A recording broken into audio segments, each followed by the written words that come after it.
नमस्कार दोस्तों, कैसे हैं आप सभी। और उम्मीद करता हूँ आप लोग बिल्कुल स्वस्थ होंगे, मज़ेदार होंगे और बढ़िया से तैयारी कर रहे होंगे। Good evening all of you. और मुद्दा गर्म है, आज आप सभी का बहुत बहुत स्वागत है। और आज जो हम बात करने जा रहे हैं वो बहुत ही महत्वपूर्ण है, अपने आप में बहुत इम्पॉर्टेंट है। और जैसा कि आप जान रहे हैं कि कनाडा के साथ हमारे संबंध बुरी तरीके से बिगड़ गए हैं और बहुत सी दिक्कतें हमारे सामने आ रही हैं। तो निश्चित रूप से ये तो तय हो गया है कि हमें कुछ बड़े एक्शन लेने हैं। जैसा कि आपने देखा कि जो निज्जर हैं, जो खालिस्तान समर्थक और खालिस्तान टाइगर फोर्स के जो हेड थे, उनकी हत्या हुई कनाडा में। और जस्टिन ट्रूडो जो G20 में भारत आए थे, वो बड़ी बेरुखी के साथ गए वापस। और यहाँ पर वो चीज़ें जो है हुई। और उन्होंने कल जो है देर रात उन्होंने भारत के जो राजदूत थे या बहुत ही वहाँ के इम्पोर्टेंट एक जो लीडर थे, उनको निकाल कर बाहर कर दिया। उनको देश छोड़ने का आदेश दिया। ये भी नहीं कि सम्मन किया हो, सीधे एकदम फायर कर दिया। और शायद जो लगा जस्टिन ट्रूडो को कि शायद भारत इससे डर जाएगा या भारत डिफेंसिव हो जाएगा, तो भूल गए वो कि ये नया भारत है, एक नए तरह का भारत है। तो आज इस क्लास में मैं आपसे वो सारे कॉन्सिक्वेंसेस डिस्कस करूंगा कि भारत कनाडा का ये इशू क्या है, क्या इसके निहितार्थ हैं, आर्थिक क्या जो है जिम्मेदारियां हैं, और उससे भी बड़ा महत्वपूर्ण कि भारत का ये स्टेप रणनीतिक रूप से कितना सही है, कितना दबाव वाला है, और क्या क्या चीज़ें की जा सकती हैं। और सबसे महत्वपूर्ण बात है कि जस्टिन ट्रूडो की जो मजबूरियां राजनीतिक हैं वो क्या है, और क्यों मैंने इसका टाइटल कि क्या कनाडा भस्मासुर को पाल रहा है, वो भस्मासुर क्या है, और इतिहास में ऐसे कौन कौन से देश हैं जो ये गलती कर चुके हैं, भस्मासुर को पालने की गलती कर चुके हैं, और ये भस्मासुर क्यों है। तो चलिए शुरुआत करते हैं। भारत माता की जय। माँ भारती का अभिनंदन करते हुए, बड़ा खास दिन है, भारत की नई संसद में प्रवेश हो चुका है, एक नए इतिहास की जो है वो शुरुआत हो चुकी है। अब हम इस बात को समझते हैं कि नए इतिहास की शुरुआत में हम और आगे बढ़ते हैं और चीज़ों को जानते हैं।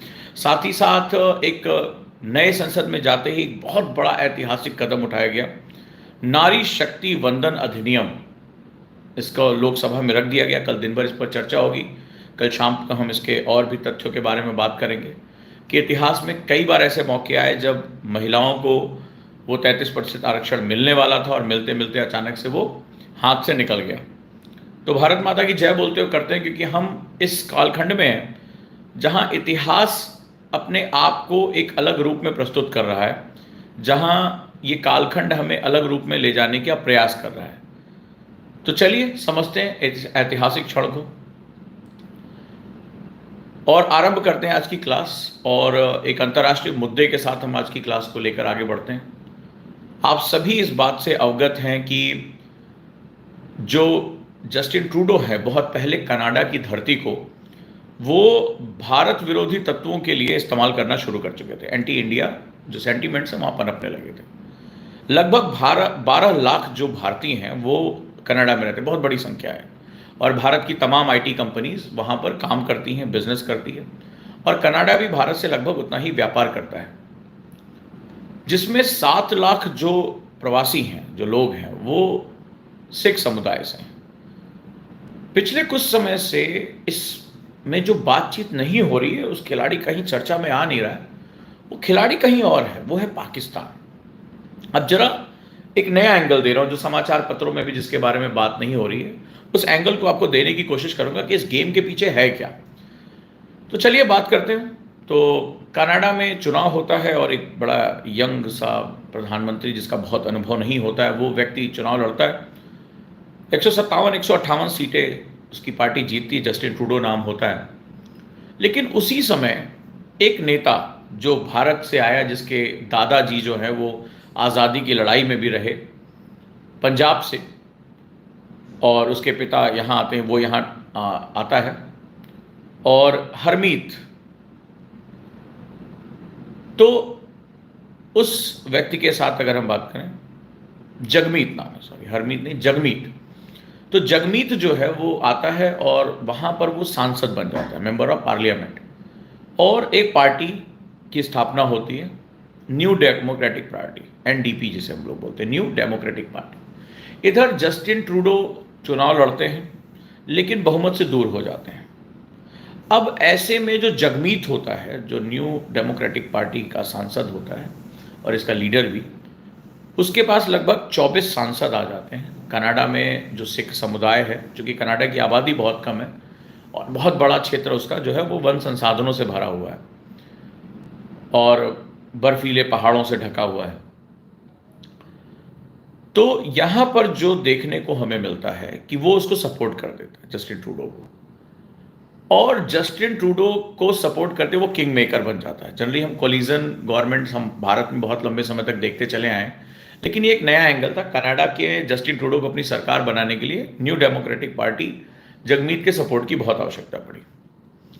धीरे धीरे मैनिपुलेशन होता है और खालिस्तान आंदोलन की मांग धीरे धीरे फैलने लगती है। तो भारत सरकार में भी बहुत पहले इंदिरा गांधी की गवर्नमेंट में हुआ था, तो उस आंदोलन को कुचला गया, भारत को टुकड़े होने से बचाया गया। धीरे धीरे एक बड़ी संख्या में पलायन होता गया, काम की तलाश में ये लोग गए वहाँ पे और वहाँ पे बसने लगे, माहौल बनाया। तो खालिस्तान आंदोलन को वहाँ पे एक जगह मिलनी शुरू हो गई और आज जस्टिन ट्रूडो को अपनी सरकार को बचाने के लिए न्यू डेमोक्रेटिक पार्टी जो जगमीत है उसके सपोर्ट की बहुत बड़ी आवश्यकता है। और माना जाता है कि वो प्रो खालिस्तानी है, वो खालिस्तान मूवमेंट को सपोर्ट करता है खुले तौर पे। इसी में निज्जर का नाम आता है, जिसको भारत में एनआईए ने मोस्ट वांटेड करार दिया था। 10 लाख का इनाम था, तमाम किलिंग में भी उसका सपोर्ट था, लॉरेंस बिश्नोई गैंग में भी माना जाता है उसको सपोर्ट उसने किया है, और भारत में लॉ एंड ऑर्डर सिचुएशन को खराब करने में उसकी बड़ी भूमिका रही है। तो क्या हो सकता है इसमें? बड़ा इंपॉर्टेंट एक हमारे सामने जो चीज़ें आ रही हैं, तो वो खालिस्तान टाइगर फोर्स का हेड भी बन गया, पन्नू का बड़ा करीबी माना जाता था, और खुलकर वो भारत सरकार के खिलाफ बोलने की मांग होती। अच्छा, भारत सरकार के लिए ये जो खालिस्तान आंदोलन है एक बहुत बड़ा दर्द है। हमें अपनी एक प्रधानमंत्री खोना पड़ा था, बहुत लोगों का बलिदान हुए, वो लोग, बहुत बड़ी दिक्कतें हुई। पंजाब में बहुत लंबे समय तक हिंसा होती रही, बहुत से लोग शहीद हुए, बहुत से लोगों ने अपना बलिदान किया, बहुत से लोगों को देश छोड़कर जाना पड़ा। भारत वापस उस दर्द को नहीं डील करना चाहता, उसको नहीं जो है बर्दाश्त करना चाहता, और देश की धरती से वो सेंटिमेंट्स न्यूट्रलाइज लगभग किए गए। जो महान पुलिस अधिकारी केपीएस गिल साहब जैसे लोग थे, जिन्होंने पूरा जीवन इस खालिस्तान आंदोलन को जड़ से उखाड़, खुद भी जो है सिख होते हुए भी उन्होंने इसको, भारत की भक्ति, भारत की अखंडता को सर्वोपरि रखा और इसको पनपने नहीं दिया। क्योंकि भारत की धरती में जो महान गुरु हैं, जो हमारे सिख गुरु हैं, उन्होंने भारत की धरती को हमेशा एक ताकत दी, एक रोशनी दिखाई, एक रास्ता दिखाया है। ऐसे में भारत से अलग होकर एक अलग खालिस्तान की मांग, ये सिर्फ राजनीति और देशद्रोह से जो है प्रेरित हो सकता था। तो ये धरती जो पनपने का मौका मिला, ये कुछ कुछ कनाडा और ब्रिटेन में मिला। अच्छा, कनाडा और ब्रिटेन में क्यों, ये समझने की कोशिश करो। इनका जो मूल तत्व है वो कहीं ना कहीं ये भारत और पाकिस्तान को हाइफनेशन में देखते हैं। बड़ा ध्यान से समझना, ठीक है? तो ये एक हाइफनेशन का मतलब भारत पाकिस्तान को लगभग एक बराबर से देखते हैं, जबकि आज भारत बहुत आगे निकल चुका है। भारत एक डेमोक्रेटिक जो है कंट्री है, भारत बहुत 5वीं सबसे बड़ी अर्थव्यवस्था है, दुनिया की सबसे बड़ी यूथ आबादी, और भारत लगातार प्रतिदिन ऐसे काम कर रहा है कि उससे पूरा सिंबल जा रहा है कि भारत ही पूरे विश्व को लीड कर सकता है, भारतीय ही पूरे विश्व को लीड कर सकते हैं ज्ञान विज्ञान हर मामले में। ऐसे में पाकिस्तान धीरे धीरे इस पूरे खेल से बाहर होता जा रहा है। पाकिस्तान ने पहले भारत को कश्मीर में आतंकवाद से परेशान करने की कोशिश की, अभी हाल में अनंतनाग में आपने देखा, लेकिन इसके प्रभाव को हमने 370 हटने के बाद काफी हद तक न्यूट्रलाइज कर दिया। और जो भारत विरोधी तत्व भारत के अंदर थे, बड़े ध्यान से समझना, उसको भी भारत सरकार ने धीरे धीरे न्यूट्रलाइज, स्लीपर सेल को खत्म किया। हमारे एनएसए अजीत डोवाल साहब, उन्होंने भारत के अंदर जितने भी दुश्मन थे उनको सबको धीरे धीरे न्यूट्रलाइज किया। ईडी, एनआईए, इन्होंने फंडिंग पे कैप्चरिंग किया। भारत सरकार ने लगकर 370 को हटाया, 35A को हटाया, और कुल मिलाकर भारत का जो असली एकीकरण है उसका जो है वो काम शुरू किया। तो इससे जो है पाकिस्तान तिलमिलाया हुआ है। और सबसे बड़ी बात है, जो हमारे विदेश मंत्री है जयशंकर साहब हैं, उन्होंने एक बहुत बड़ा काम, और मोदी गवर्नमेंट ने एक सबसे बड़ा काम किया कि पूरी परिचर्चा से पाकिस्तान को गायब कर दिया। मतलब ऐसा लगता है पाकिस्तान है ही नहीं। नहीं तो पहले हम हर बात के लिए पाकिस्तान पाकिस्तान, यूनाइटेड नेशन में पाकिस्तान हम हमेशा किया करते थे, हमने उसको न्यूट्रलाइज कर दिया। अब आज की डेट में डायरेक्ट या इनडायरेक्ट इंडिया की बाउंड्री पर पाकिस्तान कुछ भी नहीं कर पा रहा है। पुलवामा में, कोली में करने की कोशिश की, पुलवामा में करने की कोशिश की, सर्जिकल स्ट्राइक और एयर स्ट्राइक, उसको समझ में आ गया कि भाई साहब एक आध बम थोड़ा सा और अंदर लाहौर में मार दिया तो ये खत्म कर देंगे, ये मार देंगे, ये कुछ अलग तरह के लोग हैं। ठीक है, उसने पहले सोचा कि पहले बम धमाके जैसे होते थे, मुंबई में किया था 2008 में, वैसे करके किनारे हो जाएंगे। उसने गलती से उरी व पुलवामा में कर दिया, और उसके बदले जो उसकी अंतर्राष्ट्रीय फजीहत हुई और उसकी सोवरेनिटी, उसकी सीमा में घुस के हमने मार दिया, और कुछ नहीं बिगाड़ पाया वो। तो उसको समझ में आया कि भारत में अब लोग बदल गए हैं, अब ये घुस के मार देंगे और एक आध बम लाहौर वाहौर में गिरा दिया तो सब कुछ खत्म हो जाएगा। तो अब ये बात तो उसको समझ में आ गई कि अब भैया 370 भी नहीं रहा, कि आज़ादी, कश्मीर की आज़ादी के नाम पे आज़ाद कश्मीर में, और गिलानी जैसे लोग भी नहीं रहे, यासीन मलिक जैसे लोग नहीं रहे जो भारत में रह के पाकिस्तान की गाते थे। अभी आपने देखा उसकी पत्नी जो है वो पाकिस्तान की प्रवक्ता बन गई और जो भारत में रहा करती थी। तो ये सब अब एक्सपोज हो गया, इनकी इकॉनमी पूरी तरह से नष्ट भ्रष्ट कर दी गई। एनआईए ने सबके जो है बैंक खातों को सील कर दिया, कंगाल बना दिया इन्हें कि जाओ तुम लड़ो, तुम भारत के खिलाफ लड़ने वाले थे। अब हुआ ये कि इधर जस्टिन ट्रूडो, एक तरह से अगर देखा जाए उनका झुकाव जो है वो थोड़ा सा लेफ्टिस्ट बिरादरी की तरह, और वो देखा गया है कई बार कि जो भारत विरोधी टूल किट है जिसमें बहुत से अंतर्राष्ट्रीय हस्तियां, जिसमें अभी आपने जॉर्ज सोरेस का नाम सुना, या तुम आपने ग्रेटा थनबर्ग का नाम सुना, रेहाना का नाम सुना जो बड़ी सिंगर थी, खासतौर पर जब किसान आंदोलन हुए या सीए के आंदोलन हुए तो अंतर्राष्ट्रीय साजिशों का पता चला, जिसमें अमेरिका और पश्चिमी देश जो भारत को अपने पैरों पे खड़ा होना एक्चुअली नहीं देख सकते, बर्दाश्त ही नहीं उनको, वो बुरी तरीके से प्रभावित हो गए। अब जरा ध्यान से एनालिसिस को सुनना। तो ये बड़े पैमाने पे फंडिंग आनी शुरू हुई कि भारत को डिस्टेबलाइज करो। पाकिस्तान को खालिस्तान के रूप में एक बड़ा वरदान मिल गया, क्योंकि पहले 1971 तक वो कोशिश करता था डायरेक्ट लड़ाई लड़े। 71 में बांग्लादेश हमने अलग कर दिया, उसकी हालत खराब हो गई। फिर उसने कहा कि छद्म युद्ध यानी प्रॉक्सी वॉर करेंगे, घुसा, लंबे समय तक आतंकवाद का उसने सहारा लिया, भारत परेशान भी रहा। लेकिन 370 हटने के बाद बिल्कुल मतलब ऑपरेशन क्लीन चलाया, जहां देखो मार दो। अभी आपने देखा कि जो है जुनैद मार दिया अनंतनाग में, पहाड़ी उड़ा दी। मतलब भारत ने कहा कि बेटा ऐसा है, हम तुम्हें खोजेंगे नहीं, सीधे बोल दिया जिंदा नहीं लौट के आना चाहिए, और उठा के अनंतनाग की इतनी दुर्गम पहाड़ी, बोले पहाड़ी उड़ा देनी हो, जंगल को आग लगा देना, लगा दो, पूरा मार के खत्म करो। अध्यय धबाधम, मतलब लाशें जो मिली हैं आतंकवादियों की वो पूरी बर्न है, पूरी जली हुई है, पहचान नहीं आ रहा, डीएनए टेस्ट कराना पड़ रहा है। यानी खौफ का आलम इतना पैदा कर दो कि लाशें पहचान में नहीं आनी चाहिए, ये हमने कर दिया वहां पे। अब पाकिस्तान को समझ में आ गया भैया घुसेंगे तो वापस नहीं लौटेंगे, और ये कभी भी पलट के बहुत गहरा मार सकते हैं। अब मैं तुम्हें एक एंगल बताता हूं कि हो क्या रहा है, जरा ध्यान देना, अभी इस पे मीडिया का ध्यान गया नहीं। तो ये तो समझ में आ गया, जस्टिन ट्रूडो को चाहिए था क्या चीज, जस्टिन ट्रूडो को चाहिए कि भाई सपोर्ट, जो न्यू डेमोक्रेटिक पार्टी है उसका सपोर्ट चाहिए, जगमीत का, ये खालिस्तानी प्रो है। इसमें पाकिस्तान कहां से आ गया, जरा देखो ध्यान से। पाकिस्तान को यह बात बहुत पहले समझ में आ गई थी कि जब भारत ने 370 हटाया और जो आजाद कश्मीर और गुलाम कश्मीर का मुद्दा था जो 1947 से फंसा हुआ था, भारत ने वो खत्म कर दिया। यानी भारत ने जो टेररिज्म और भारत की तरफ जो दबाव था उसको ढकेल कर कहां ले गया, पीओके, पाकिस्तान ऑक्यूपाइड कश्मीर में। और भारत ने उस समय कह दिया कि अब हम कश्मीर पे बात नहीं करेंगे। जैसे होता था कि भाई वहां से कोई डेलीगेशन आया तो अलगाववादियों से अलग मिलता था, भारत सरकार से अलग मिलता था। एक ही देश में दो संविधान बने हुए थे, जम्मू कश्मीर का अलग झंडा, अलग विधान, भारत का विधान अलग। ये बड़ा पता नहीं कैसे हमने इतने सालों तक इसको स्वीकार किया। अब इसमें पाकिस्तान का क्या एंगल है, जरा तुम भी सोचना, और तुम मुझे टिप्पणी करके बताना कि तुम क्या इससे इत्तेफाक रखते हो कि नहीं रखते हो। तुम मुझे बताना तुम्हारी क्या राय है, ये जो मैंने एंगल दिया तुम्हें कितना पसंद आया कि नहीं आया। अब हुआ क्या कि पिछले कई समय से, जब से भारत ने 370 हटा कश्मीर से, तब से ये तय हो गया था कि भारत अब एलओसी के अंदर प्रवेश करेगा, पीओके को किसी न किसी रूप में लेकर आएगा। और जब भारत की नई संसद का जब पहली बार चित्र अनावृत हो तो उसमें एक जो है मानचित्र था, एक नक्शा था जिसमें अखंड भारत का नक्शा था। अब ये बड़ा इंपॉर्टेंट है कि भाई जो ये गवर्नमेंट अभी प्रेजेंट गवर्नमेंट है वो जो कहती है वो जरूर करती है, और कई बार तो बिना कहे भी कर देती है। तो ये उनको समझ में आ गया कि मामला थोड़ा सा चेंज हो गया है। ये लोग जो कहते हैं वो तो करते, मैनिफेस्टो में जो है वो है।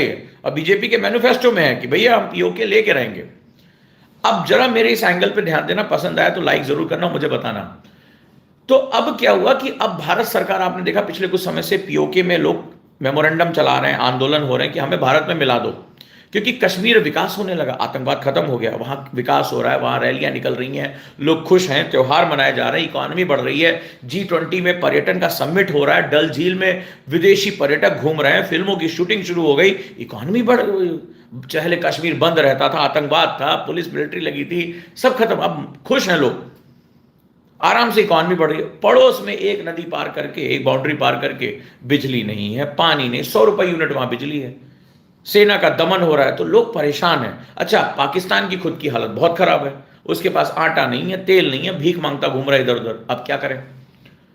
तो अब पाकिस्तान के जो हुक्मरान है उनको ये बात अंदाजा हो गया कि भारत का जो अगला स्टेप है, ये जो घुमा फिरा रहे हैं, भारत पीओके में जाएंगे। अभी एस जयशंकर ने स्टेटमेंट दे दिया कि भैया 1991 के हमने संसद में जो हमने अधिनियम पास किया था, रिजोल्यूशन किया था, उसमें हमने कह दिया था कि पीओके भारत का अभिन्न अंग है, बात ही नहीं करनी, लेना देना थोड़ा ना होता है, अपना अंग कौन लेता है, वो तो है ही हमारा। अब जरा पॉइंट समझना, मजा आए तो बताना मुझे। तो अब इनको समझ में आ गया कि भाई 370 पूरी दुनिया में एक्सेप्ट हो गया कि भाई वो भारत का मामला था, भारत ने हटा दिया। अब उन्होंने अपनी बाउंड्री सुरक्षित कर ली, पिछले 3-4 सालों में वहां पे सड़कें बनने लगी, बिजली आने लगी, रोजगार मिलने लगा, स्कूल कॉलेज खुलने लगे, शांति हो गई, यूथ पढ़ने वढ़ने जा रहे हैं, कंपटीशन दे रहे हैं।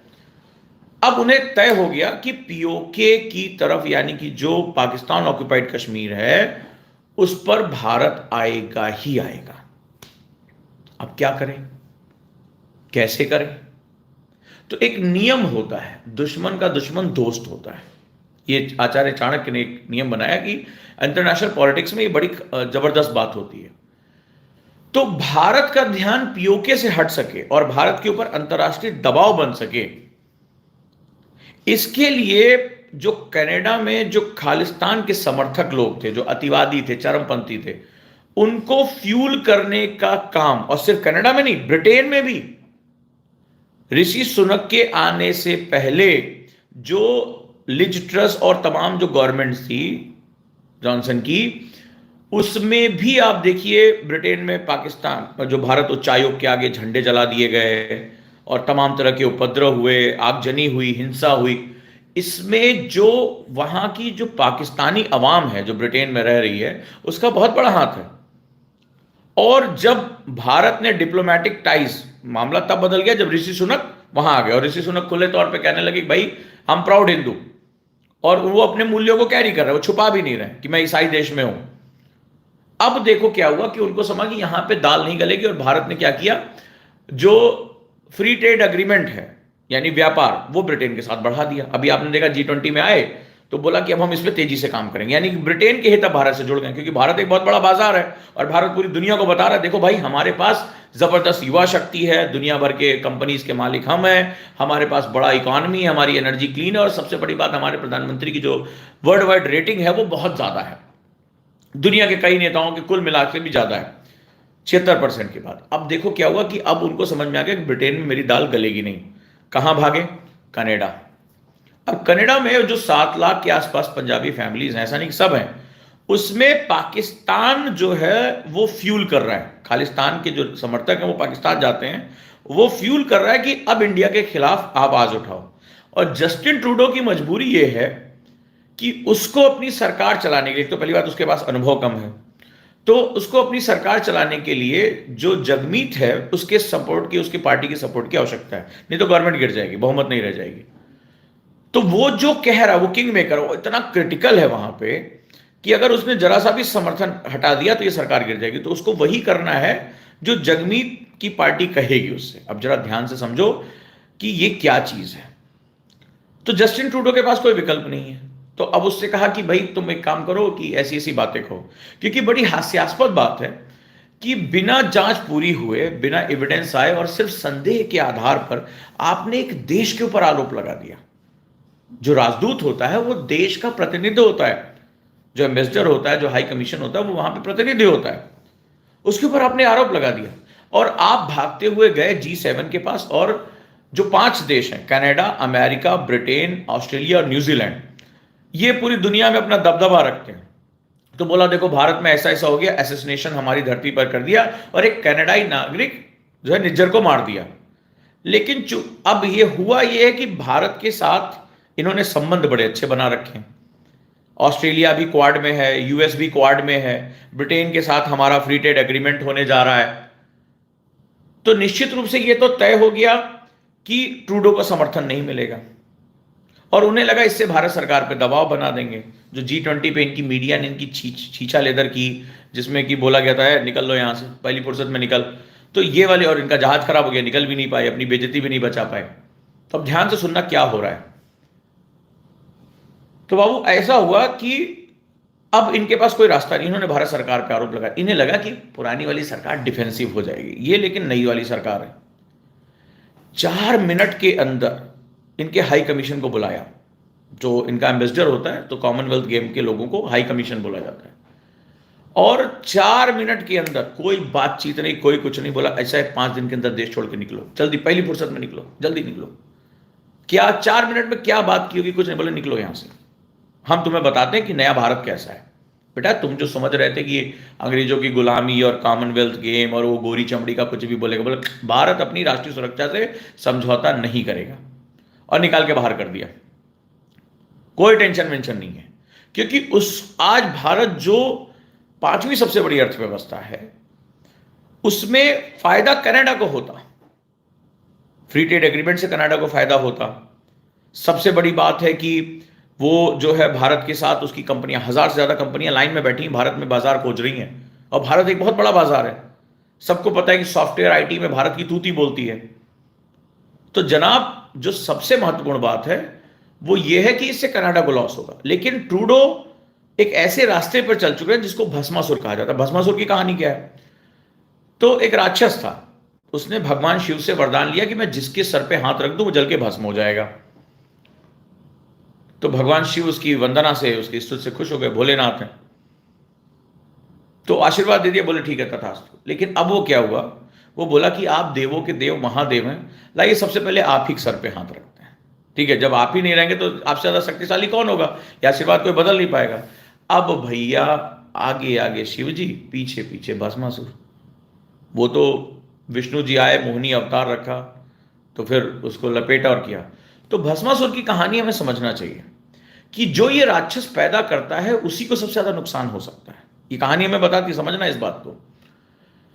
ये गलती अमेरिका कर चुका है। अमेरिका को जब यूएसएसआर को काउंटर करना था तो उसने अलकायदा को फंडिंग की, हथियार दिए। तो पहले तो उसे यूएसएसआर, अफगानिस्तान में यूएसएसआर पे जब रशिया जो आज वर्तमान है उसमें बढ़त मिल गई। लेकिन कल जब वही अलकायदा जब अलग हुआ, फिर उसको लगा अरे यार हमें लड़ाई तो इनके खिलाफ भी लड़नी चाहिए, तो उसने अमेरिका को सबसे बड़ी चोट पहुंचाई। और यह देखा गया है कि ये जो पश्चिमी देश अपने हितों को साधने के लिए जिन जिन देशों के साथ खिलवाड़ करते हैं, आगे चलकर वही मानवता के साथ सबसे बड़ा खिलवाड़ करते। तालिबान को खड़ा करने वाला कौन है, अमेरिका। आज तालिबान इतना चौड़ा होकर घूम रहा है, अमेरिकन जो है सारे हथियार छोड़कर भागे थे अफगानिस्तान में। तो ये इनका जबरदस्त जो है वो एक सेगमेंट है, जरा ध्यान से समझना इसको, बड़ा खतरनाक सेगमेंट है ये। तो इनका जो काम है वो भस्मासुर पैदा करना, लेकिन मरते यही हैं। तो जस्टिन ट्रूडो एक ऐसा भस्मासुर पैदा कर रहे हैं जो 80 के दशक में जिसका दंश जो है वो भारत झेल चुका है। हमारे एक प्रधानमंत्री को अपनी जान देनी पड़ी थी, शहादत हुई उनकी, और जाने कितने सैनिकों की शहादत हुई, जितने पुलिस वालों की शहादत हुई, आम जनता की शहादत हुई। तो अभी लगता है कि कनाडा वो इतिहास सीख नहीं पाया है कि जो इस राक्षस को पैदा करेगा, जो चरमपंथ है, आतंकवाद है, वो इसमें मारा जाएगा, समझे। तो इसीलिए भस्मासुर है। कनाडा जितनी जल्दी समझ जाए और अपनी आर्थिक प्रगति की राह पकड़ ले और अपने क्षेत्रीय जो इंटरनल पॉलिटिक्स है उससे जितनी जल्दी निकला, या कनाडा जितनी जल्दी जस्टिन ट्रूडो जैसे नाम के एक नौसिखिया से, जिसकी उसकी अपनी बीवी से नहीं पटी, ये व्यक्तिगत टिप्पणी कर रहा हूं, लेकिन वो क्या इसमें आगे करेगा, ये समझने वाली बात है, समझ लेना। तो जितनी जल्दी कनाडा जस्टिन ट्रूडो से छुटकारा पा जाएगा और जस्टिन ट्रूडो जो न्यू डेमोक्रेटिक पार्टी उससे छुटकारा पा जाएंगे, उतनी जल्दी सर्वाइवल उनका होगा। नहीं तो ये किसी के हित में नहीं है। और ये यूरोपीय कंट्रीज जो हैं, ये जो नॉर्थ ब्लॉक जो है, वो हमेशा विश्व में अशांति फैलाता है। लेकिन मैं जो एनालिसिस कर पा रहा हूं, मैं ये समझ रहा हूं कि पीओके से भारत का ध्यान भटकाने के लिए इस खालिस्तान आंदोलन को एग्रेसिव किया गया। अब भारत में, पूरी दुनिया में चर्चा हो रही कि अभी कुछ दिन पहले वसुधैव कुटुंबकम की बात करने वाला देश, आज उसने कनाडा के जो हाई कमीशन उसको निकाल के बाहर कर दिया। पूरी दुनिया पे जस्टिन ट्रूडो ने आरोप लगा दिया कि देखो भारत ने किलिंग कराई है, एसेसिनेशन कराया है, एक सोवरेन कंट्री में जहां के नागरिक को मार दिया है। पूरी दुनिया में ये बात वो कहते घूम रहे हैं। मैं जहां तक समझ पा रहा हूं कि इससे भारत की छवि को खराब किया जाएगा, पाकिस्तान को इससे वक्त मिल जाएगा, प्रेशर रिलीज होगा। क्योंकि भारत ने क्या किया था डिप्लोमेटिकली, 8-9 साल में पाकिस्तान को पूरे वर्ल्ड फेनोमिनन से कम भारत से जो उसका विदेश नीति से गायब कर दिया, पूरे उससे विदेश नीति से गायब कर दिया। तो पाकिस्तान को यह पता चल गया था कि पूरी दुनिया को भारत ने उसको पोलराइज कर दिया है, और अगर भारत कल को कोई भी एक्शन लेगा तो इसको दुनिया सही ठहराएगी, चिल्पो नहीं करेगी। 370 पे जो चिल्पो करना था वो कर दिया। अब जो ये टाइम है वो बड़ा ही जबरदस्त है। अब यहां क्या होगा कि अब कनाडा इसमें उतर गया है, और कनाडा G7 का मेंबर है, विकसित राष्ट्र है, और I5 कंट्रीज भी इसके साथ हैं। तो अब ये होगा कि भारत अतिवाद कर रहा है। ये जो वेस्टर्न कंट्रीज है ना, ये नॉर्थ ब्लॉक कंट्रीज हैं, एक तो इनके शब्द बड़े घटिया हैं। ये करें तो वही कहता है हमारा तुम्हारा कुत्ता कुत्ता, हमारा कुत्ता टॉमी, वही वाली हालत हो रखी है, उल्टा हो गया। तो मतलब ये करें तो वो मानवाधिकार है, सोवरेनिटी है। जैसे अमेरिका ने पाकिस्तान में घुस के ओसामा बिन लादेन को मार दिया, बोले कोई पश्चिमी देश कि भैया तुमने किसी की टेरिटोरियल इंटीग्रिटी, उसकी सोवरेनिटी की ऐसी तैसी कर दी। तब तो वो था कि आतंकवाद के खिलाफ लड़ाई। अच्छा, भारत के खिलाफ कुछ हो रहा है, भारत के जमीन पे जो है वो आतंकवाद फैलाने की कोशिश हो रही है, अगर भारत एक्शन भी लेता है तो वो गलत हो गया। वंडरफुल, तुम्हारे यार नियम ही अलग चलते हैं यार। तो ये एक समझने वाली बात है कि हम इसमें क्या चीजें कर सकते हैं। और जहां तक मैं समझ पा रहा हूं कि जस्टिन ट्रूडो बेवकूफ नहीं है, वो जानते हैं कि आज भारत से पंगा लेना मतलब एक बहुत बड़े बाजार से हाथ धो बैठना। आबादी बूढ़ी हो रही है, भारत सरकार क्या कर लेगी? कल से जितने भी पंजाबी पंजाब से जा रहे हैं कनाडा, जो प्रवासन के नियम है, वीजा नियम है, इतने कड़े कर देगी। वो तो हमारे हाथ में ना, जाओ तुम जाओ कनाडा, तुम्हारी जो है सारा जो है, माना जाता है कि निज्जर भी जो था वो फेक पासपोर्ट पे कनाडा गया था, तो तुम्हारा हम इतना डिले कर देंगे। तुम्हारे पास वर्कफोर्स कहां बचेगा? कनाडा में जो भारतीय हैं वही सबसे ज्यादा काम कर रहे हैं, जो पंजाबी सबसे ज्यादा काम कर रहे हैं, वहां मेहनत कर रहे हैं। तो बाबू बड़ा माहौल खराब हो जाएगा, ये समझने की बात है। तो अभी मुझे जो लग रहा है, जिस पर मीडिया बात नहीं कर रही है, वो यही है कि पाकिस्तान ध्यान भटकाने की कोशिश कर रहा है कि भारत पीओके अंदर ले लेगा। ये बात आपने देखा कि जो है हमारे पूर्व थल सेना प्रमुख जो मंत्री, उन्होंने भी कहा, हमारे रक्षा मंत्री भी, हमारे विदेश मंत्री भी, वो भी कहते चले आ रहे कि भैया पीओके अगला टारगेट है। तो ये विश्व में भारत की छवि खराब हो कि भारत टेरिटोरियल इंटीग्रिटी यानी कि किसी की सीमा का सम्मान नहीं करता है, इसलिए तामझाम किया गया, इसीलिए तामझाम किया गया कि ये ध्यान भटक जाए, भारत थोड़ा डिफेंसिव मुद्रा में आ जाए। लेकिन भारत ना डिफेंसिव है और ना भारत को होना चाहिए। 2030 तक आप जानते, मैंने पढ़ाया कि भारत के पास दुनिया की सबसे बड़ी वर्किंग एज पॉपुलेशन होगी। और भाई साहब, तुम चाहो या ना चाहो तुम्हें भारत आना पड़ेगा। चाइना थक रहा है, उसकी इकोनॉमी बस्ट होने वाली है, दुनिया की सारी कंपनीज को भारत सबसे अच्छा जो है वो सेगमेंट नजर आ रहा है। आप इस बारे में क्या सोचते हैं? मीडिया की एनालिसिस से हटकर मैंने एक पाकिस्तान पॉइंट ऑफ व्यू दिया है। आपको क्या लगता है कि यह बात सही है? ये हो सकता है कि जिस तरह से पिछले कुछ समय से भारत पीओके को लेकर एग्रेसिव हो गया था, खुलकर बोलने लगा था, पीओके के लोग भी भारत में विलय करना चाहते थे, और अब पाकिस्तान को लग चुका था कि मुद्दा जो है ये पीओके लेने की तरफ बढ़ रहे हैं, तो उसको डाइल्यूट करने के लिए और भारत की छवि कि वो पड़ोसियों का सम्मान नहीं करता, किसी की टेरिटोरियल इंटीग्रिटी का सम्मान नहीं करता, एग्रेसिव देश है, इसके लिए ये सारा तामझाम किया गया। आपको कैसा लगा ये पॉइंट? क्या ये वैलिड पॉइंट है या ये हो सकता है? क्योंकि हमेशा ये समझ में आया कि जो खालिस्तान के लीडर हैं वो पाकिस्तान यात्रा पर जाते रहते हैं और अब आईएसआई के पास कोई चारा नहीं बचा है। अभी हाल ही में उन्होंने अनंतनाग में बोला कि कुछ करके दिखाओ नहीं तो फंडिंग रोक देंगे। उन्होंने हमारे जवानों के ऊपर आक्रमण किया, शहादत हुई, लेकिन पता नहीं था ना भारत पहाड़ भी उड़ा देगा, जंगलों को आग लगा देगा, देव बम पे बम की लाशें नहीं पहचान में मिलेगी। मारना था तो मार दिया, सबको न्यूट्रलाइज कर दिया और बोला एक एक हिस्सा उड़ा के रख देंगे, अगर पहाड़ हमें अड़ाना पड़ेगा तो ये नया भारत है। तो अब पाकिस्तान को समझ में आ गया, बेटा अब अंतरराष्ट्रीय दबाव बनाने का वक्त आ गया है। इसमें हम कई एंगल ला सकते हैं, इसमें हम human rights violation, territorial integrity violation, United nation में मुद्दा उठा सकते हैं, भारत की इमेज को खराब कर सकते हैं, क्योंकि अब लड़ाई इमेज पे आ गई है। जिस तरह भारत ने G20 और वसुधैव कुटुंबकम, वैक्सीन डिप्लोमेसी, दुनिया भर में तुर्की में आपदा प्रबंधन वहां पे जो उसमें काम किया, दुनिया के लोगों की मदद की, अफ्रीकन यूनियन को G20 का परमानेंट मेंबर बनाया, तो ये सब भारत की इमेज को बहुत बड़ा कर रहा है। जिस तरह से क्लीन एनर्जी में काम कर रहा है, इंटरनेशनल बायोफ्यूल अलायंस बना रहा है, तो ये बड़ा जबरदस्त सेगमेंट है। अब ये इमेज ही तोड़ना है, क्योंकि इमेज ही सब कुछ होती है।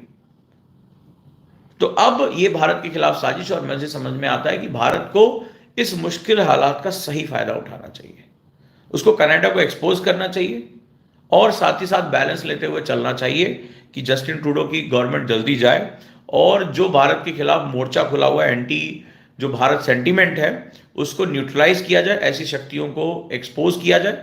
और निश्चित रूप से भारत अगर पीओके लेना चाहता है तो वो पीओके जल्द से जल्द हासिल कर ले। जिसको रोना है, चिल्लाना है, वो चिल्लाता रहेगा, क्योंकि यही मौका हमारा है। तो कैसा लगा आज का एनालिसिस? है मुद्दा गर्म है और मुझे लगता है कि जो पाकिस्तान का ये जो एंगल मैंने दिया है, ये आने वाले समय में तुम्हें दिखाई पड़ेगा कि गुपचुप तरीके से पाकिस्तान प्रॉक्सी वॉर में भारत के खिलाफ आ रहा है। जुटे रहिए। कल इतिहास की साजिश की जो है क्लास होगी ओजांग ऐप पे, लिंक हमारी टीम दे रही है, फ्री है सभी के लिए। जाइए, ऐप डाउनलोड करिए और देखिए कि इन अंग्रेजों ने कितनी भयानक साजिशें की हैं हमारे खिलाफ, कैसे हमारी सभ्यता का नाम तक बदल दिया, कैसे दुनिया की सबसे महान सभ्यता बर्बादी के कगार पर पहुंच गई। राइट दोस्तों? और इंडिया 2030 की क्लास समझिए कि क्यों दुनिया भर के लोग, क्यों आज ऑस्ट्रेलिया ने, अमेरिका ने, ब्रिटेन ने कहा भैया तुम जल्दबाजी में फैसला ले चुके हो ट्रूडो बाबू। अभी ट्रूडो बाबू का एक जो है वो बयान आया, बोले अरे वो हम भारत के ऊपर इल्ज़ाम नहीं लगा रहे थे और ऐसा वैसा हुआ। और उनकी मीडिया ने कह दिया ये बताओ जब तुम्हारे पास कोई सबूत नहीं था, कोई कन्विक्शन नहीं था, अबे तुम इंसान के ऊपर इल्ज़ाम लगाते, तुमने तो देश के ऊपर इल्ज़ाम लगा दिया और बोल गए, तुम संसद में बोल गए। भाई साहब ऑन रिकॉर्ड है, इतनी क्या जल्दबाजी है? तो भारत को इस मौके का फायदा उठाना चाहिए और जो पाकिस्तान का डर है उसको बहुत जल्दी सही कर देना चाहिए। उसका जो बुरा सपना है वो सही कर देना चाहिए, ले लेना चाहिए अंदर पीओके और रेफरेंडम करा लेना चाहिए। बहुत सही मौका। और आगे चलकर बलूचिस्तान को भी ताकत देनी चाहिए, वो टूट के अलग हो जाए। उधर जो है वो अफगानिस्तान तालिबान वाले, उनके साथ संबंध बनाकर खैबर पख्तूनवा भी ले लेना चाहिए। सिंध में भी आंदोलन होकर सिंध वाले अलग हो जाएं। पाकिस्तान के पास जो उनका पंजाब का हिस्सा है, कराची का हिस्सा, वही केवल बचा रहे, बाकी सब खत्म, बवाली खत्म करो। अब फिर धीरे धीरे सबको अपनी तरफ मिलाते जाएंगे, कोई समस्या नहीं है। तो अफगानिस्तान ले जाएगा खैबर पख्तूनवा प्रांत, बलूचिस्तान अलग हो जाएगा, भारत पीओके ले लेगा, सिंधिस्तान अलग हो जाएगा। तो बोले हमारी सभ्यता अलग है, तुम बेटा जो है छोटा सा हिस्सा लेके बैठे रहो अपना आराम से, हमारा सरदर्द खत्म हो कम से कम। ठीक है, हम अखंड भारत की तरफ बढ़े। जहां से शुरू हुई थी कहानी, जिन्ना का जिन्न वापस जो है हम उसी चिराग में डाल देते हैं। हम उल्टे देश, हम चिराग से जो है जिन्न जो निकला था उसको वापस जिन्ना का जिन्न अंदर भेज देते हैं और भैया हम निकलते हैं। तो जय हिंद, जय भारत। कल मिलते हैं सुबह सुबह। अगर ये प्रयास अच्छा लगा तो दोस्तों को भी शेयर करिए, अगर ये पॉइंट अच्छा लगा हो तो दोस्तों को बताइए। फिर मिलते हैं एक नए दृष्टिकोण के साथ और देखिए कि क्या ये दृष्टिकोण कुछ अलग लगा आपको। जो पॉइंट्स उसको लिखिए। जल्दी ही मैं आंसर राइटिंग की आज मैंने क्लास ली है और उस आंसर राइटिंग के तरीके को सीखिए, मजा आएगा, पढ़ते रहिए मस्त होके। और गुरुकुल में आप सभी का तो स्वागत है ही है। धन्यवाद, गुड नाइट।